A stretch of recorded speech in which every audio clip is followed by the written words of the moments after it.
You have an interesting backstory. Now, to me, you're a new player, but you're not really. You've done this before. You've come back into the fold. So let's get a background on you there.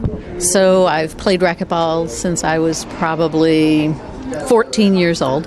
Used to play tennis, and my father played handball, and then started playing racquetball, and got my family, my siblings involved in racquetball. So I've played a long time.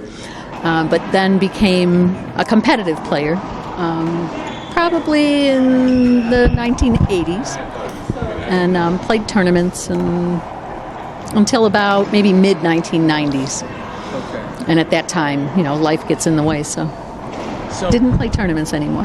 Is there anything specific? It's just kind of busyness? You didn't have time for it anymore? Is that correct? Yeah, just busyness. Other things with work. I traveled and just didn't have time to do that additional traveling on the weekends.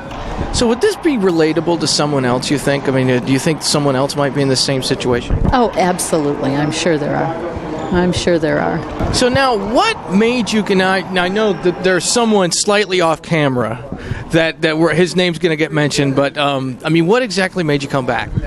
The love of the sport, first off, and peer pressure. It's terrible. But I do love the game, and I love playing doubles. I like playing mixed doubles. If anyone's watching now, would you have any kind of message for them to say, give it a shot or what? Oh, yeah. Pick up a racket and just start hitting the ball. It's a great way to get exercise, number one. You're not thinking about your exercise. That's my love of the sport is I'm thinking about the game and what my next shot's going to be, where I'm going to place the ball. Thinking about angles, not thinking about, oh my gosh, how long is this going to go on? How many more songs do I have to dance to or Zumba to? Now, you've just gotten your first tournament back, right, after this time off under your belt. What do you think? What was the experience like for you? Oh, it was phenomenal today. Tomorrow might not be so much because I'm sure I'm going to be sore, but that's okay. It's a good sore. And, but it's, being back in this kind of environment is great.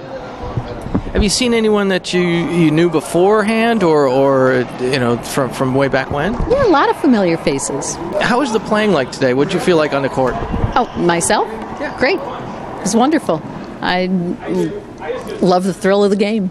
Well, I have to tell you, I was impressed by a lot of the shot selections that I saw out of you. I mean, I did. I was just like, she knows what she's doing. She's done this before. So the playing was good, and you said a lot of familiar faces. I mean, would you come back? Oh, absolutely. Yeah, peer pressure already for another tournament in March. Just for the record, who are we talking about? Oh, Tony Ortiz, my mixed doubles partner.